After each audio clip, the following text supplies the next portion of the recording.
Olá novamente, sejam bem-vindos ao canal Istos. Hoje nós vamos falar sobre a última parte de tecido epitelial, que é a parte do epitélio glandular. Então, como eu falei na última aula, o epitélio glandular ele é classificado simplesmente por causa da estrutura. Então aqui a gente está vendo aqui que é estrutural, a estrutura de como a glândula é formada. Então ela pode ser formada por ácinos, alvéolos e túbulos. No entanto, a gente tem que comentar que a glândula ela é formada por células que secretam várias moléculas. Então, existe, por exemplo, uma célula que é considerada uma glândula unicelular, que é a célula caliciforme. Ela produz muco, ela produz mucina. A mucina é liberada e ali ela produz muco. Ela é considerada, então, uma célula que é uma glândula unicelular. No entanto, existem glândulas que têm várias células e algumas glândulas mantiveram o ducto, então elas excretam aqui suas moléculas, secretam suas moléculas através de um ducto, e essa glândula vai ser chamada de glândula exócrina. Já algumas outras glândulas não tiveram a continuidade de ducto e liberam suas secreções através da corrente sanguínea. Essas glândulas são chamadas de glândulas endócrinas. Nessa foto a gente pode observar uma glândula sebácea, é uma glândula exócrina que a gente consegue observar já o iniciozinho do ducto dela, que vai se ligar aqui no folículo piloso. Então ela é uma glândula sebácea, ela produz o sebo e o sebo ele é secretado aqui no folículo piloso. Já a tireoide, ela é formada por folículos, então aqui a gente consegue ver vários folículos. Ela produz aqui a sua secreção, T3 e T4, que é liberada na corrente sanguínea através desses capilares que a gente consegue ver aqui ao redor desses folículos tireoidianos. Da mesma forma, a gente tem aqui uma foto de pâncreas, onde a gente pode observar uma ilhota pancreática que produz principalmente hormônios. Esses hormônios são liberados pela corrente sanguínea, aqui os capilares aqui ao redor dessa ilhota pancreática. E temos os ácidos pancreáticos que liberam as enzimas digestivas através de um ducto. Então essa glândula tem uma função endócrina e uma função exócrina. Então ela é considerada uma glândula mista. Sempre que ela tiver as duas funções, ela vai ser considerada uma glândula mista. Da mesma forma, o testículo, o ovário também são glândulas mistas. Então aqui a gente tem um túbulo, tá certo? A gente vai ver mais adiante o que é um túbulo. A gente percebe que esse túbulo tem várias camadas de célula, então é um túbulo estratificado. E esse túbulo produz espermatozoides e tem também a produção de testosterona aqui fora do túbulo. A gente vai ver isso com mais detalhes quando a gente falar de sistema reprodutor masculino, e também feminino. Então, nesse caso aqui, tem produção de testosterona fora do túbulo, tá certo? Então, ele tem uma produção aqui de espermatozoide que vai ser liberada através de ducto, que pode ser considerado uma secreção, e tem também aqui uma outra secreção hormonal, tá certo? Então, função exócrina e função endócrina. Então, agora a gente vai ver como que as glândulas são classificadas de acordo com a estrutura delas. Aqui a gente pode observar que tem um epitélio. Esse epitélio aqui no esquema ele é um epitélio simples, ele tem uma camada de célula. Ele é um epitélio mais para cúbico, a altura parecida com a largura. Mas isso aqui é a classificação que a gente viu. Como eu falei para vocês, dá para classificar de acordo com a classificação. A gente está classificando o que aqui? A gente está classificando o epitélio desse túbulo aqui. E o que é um túbulo? O túbulo é uma substância, O túbulo é uma formação alongada com um diâmetro fino, então ele tem um formato bem alongado, bem comprido e um diâmetro fino. Também temos aqui o alvéolo. Como que o alvéolo é caracterizado? Simplesmente por uma formação arredondada, circular, né? Pode ser um pouco oval também, que tem o lúmen, essa parte aqui, a luz desse alvéolo, é uma luz grande, então esse epitélio é um epitélio baixo. Já o ácido, ele também vai ser arredondado e vai ter um epitélio alto. Se você comparar aqui, a altura é bem maior do que essa célula aqui, do que a altura dessa célula. Então, essa é a principal diferença do ácido para o alvéolo. E a diferença do alvéolo do ácido para o túbulo é que o túbulo ele é bem alongado.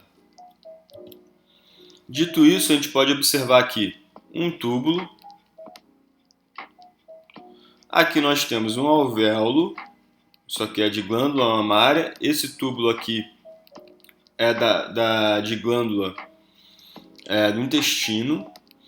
E aqui é uma outra glândula acinar, certo? Então, um epitélio alto, as células são altas, e uma luz aqui bem menor. Aqui a gente tem toda essa luz aqui e um epitélio baixinho no alvéolo. Os dois são circulares, aqui também é circular, aqui pegou o sentido do corte, foi nesse sentido aqui, ó, que eu estou traçando com a seta, um sentido transversal. Então a gente consegue ver aqui o alvéolo num sentido transversal arredondado com epitélio baixo. Aqui um corte longitudinal dessa glândula, a gente observa um epitélio alto com um lúmen reduzido. E o túbulo bem característico, uma estrutura alongada. Para quem não conseguiu enxergar, temos aqui então o túbulo, ó, bem alongado. Temos aqui o epitélio do alvéolo e aqui dentro a luz do alvéolo. E temos aqui o ácido, o epitélio do ácido, e aqui a luz, o lúmen do ácido, nesse espaço aqui que fica vazio, onde a secreção pode ser liberada.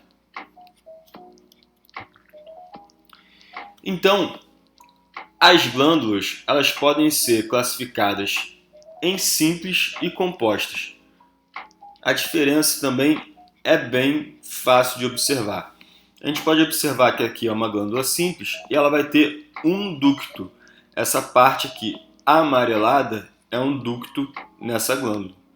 Já a glândula composta, ela vai ter um ducto principal e ramificações desse ducto. Então aqui nós temos um ducto principal, depois um ducto secundário, outro ducto secundário e outro ducto também desse ducto principal. Então aqui nós temos vários ductos.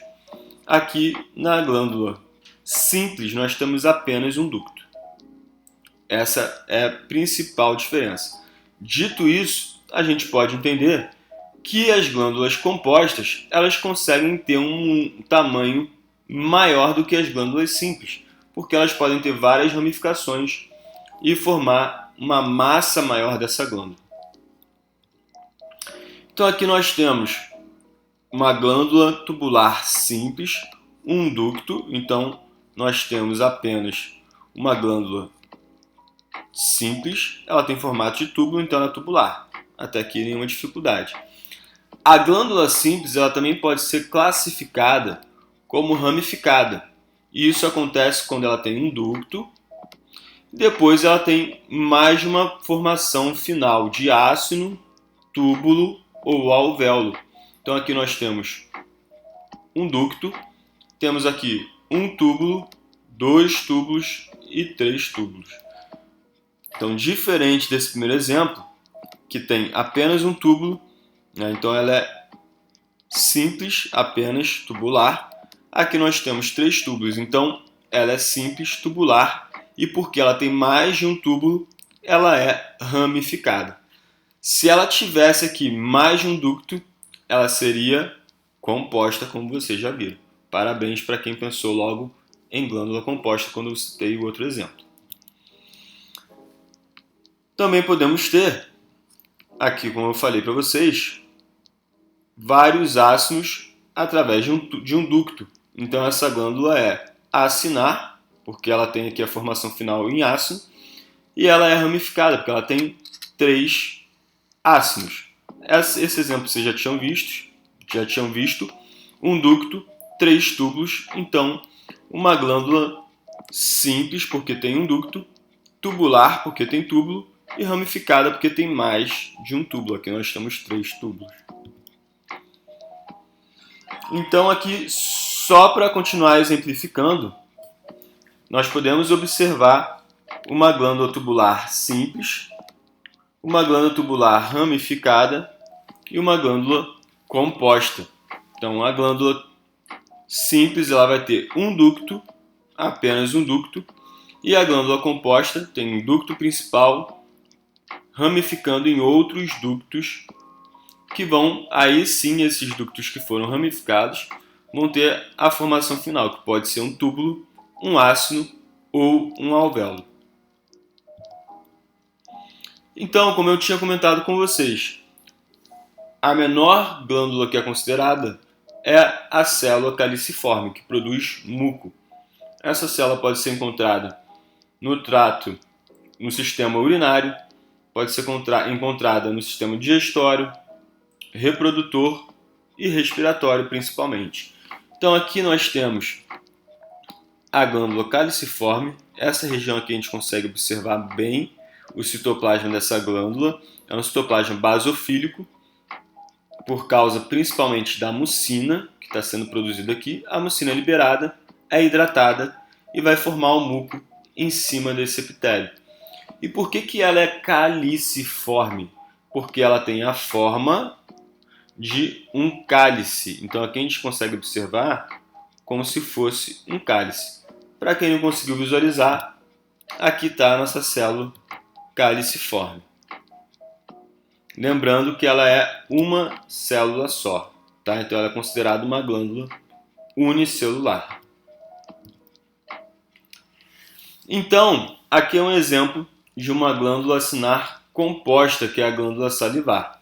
Aqui a gente consegue observar o ácido, então aqui tem uma célula, aqui vai ter outra célula, aqui o núcleo dela, outra célula, e aqui onde vai ser liberado o muco nessa glândula. Então aqui nós temos 2 tipos de célula nessa glândula salivar: a célula serosa e a célula mucosa. A diferença dessas 2 células presentes na mesma glândula salivar, então essa glândula salivar é uma glândula seromucosa, porque tem tem células serosas e tem células mucosas. A principal diferença vai ser a produção de mucina aqui pela célula mucosa. Já a célula serosa não vai ter essa proteína, não vai ter uma grande quantidade dessa proteína glicosilada, que é a mucina. Então aqui a gente pode observar também a diferença morfológica. Observem bem um citoplasma bem mais claro dessa célula aqui mucosa, e essa célula serosa um citoplasma um pouco mais basofílico. Então, exemplos de glândulas tubulares. Aqui a gente nós podemos observar glândulas intestinais, aqui no intestino. Então, essa glândula também é chamada de glândula de Lieberkühn. A gente vai falar disso mais aprofundadamente quando a gente estiver falando do sistema digestório. Num corte transversal, nesse sentido aqui, a gente pode observar aqui do lado esquerdo que essa glândula parece ser uma glândula até acinar. Tem um epitélio alto e aqui uma luz, um lúmen dessa glândula bem reduzido. Mas se a gente for olhar no sentido longitudinal, a gente vai poder observar que é uma glândula bem longa, então só pode ser um túbulo. Novamente aqui marcado para quem não conseguiu visualizar. É interessante vocês tentarem também visualizar aqui nas glândulas ao lado, tá vendo? Então todas elas são compridas. Nesse caso aqui, ela tem uma camada de célula, diferente do túbulo que a gente viu lá no testículo, que era um túbulo estratificado. Aqui o túbulo de acordo com a classificação que a gente aprendeu, tem uma camada de célula só. Então aqui no aumento maior, a gente consegue observar uma célula, outra célula, outra célula, outra célula. Um epitélio cilíndrico simples. E aqui está também marcado a luz dessa glândula tubular.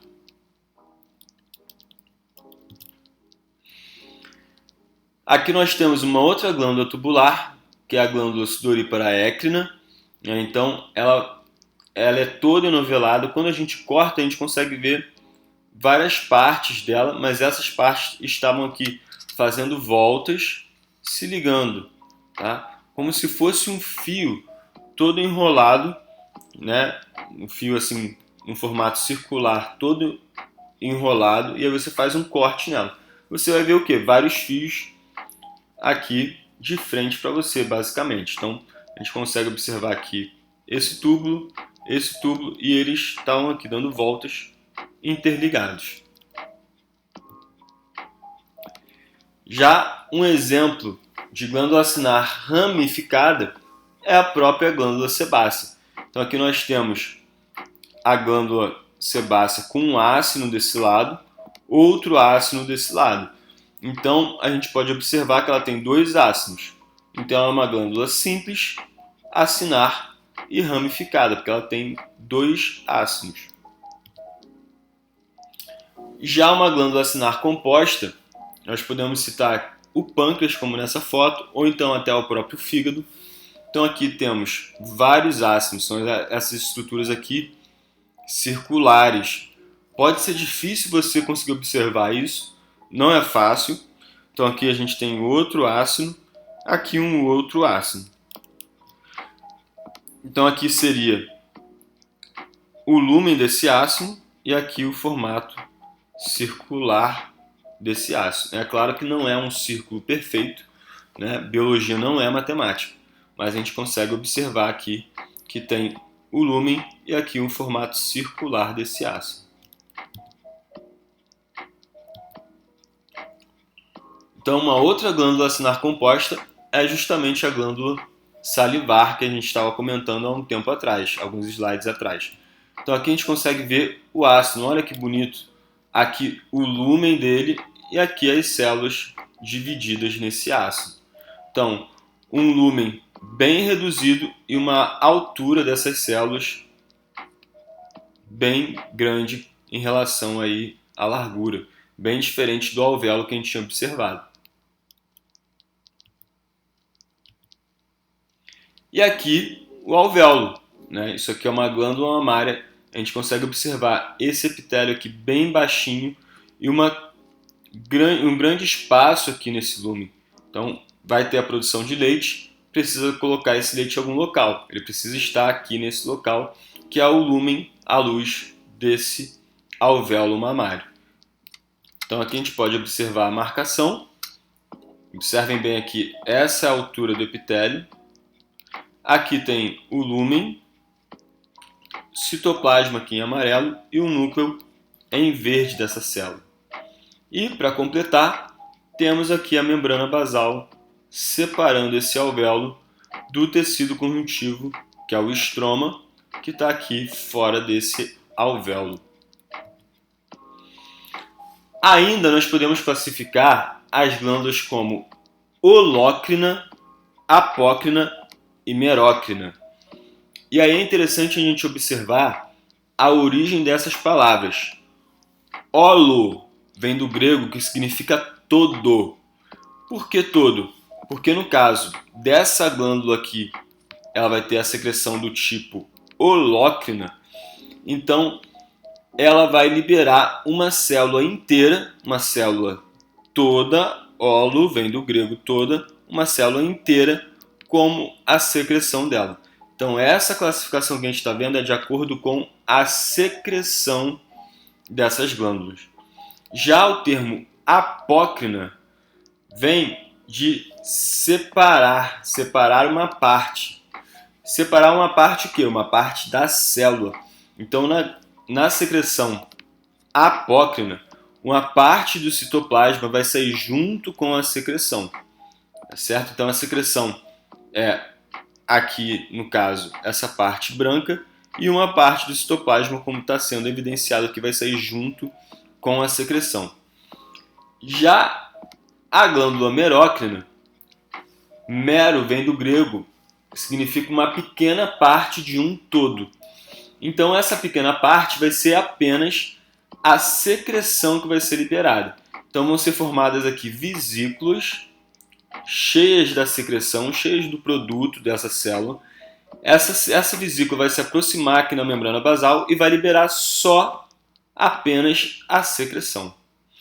Então, dessa forma nós temos a glândula holócrina liberando uma célula inteira, a glândula apócrina liberando a secreção com uma parte do citoplasma e a merócrina liberando apenas o produto a ser secretado.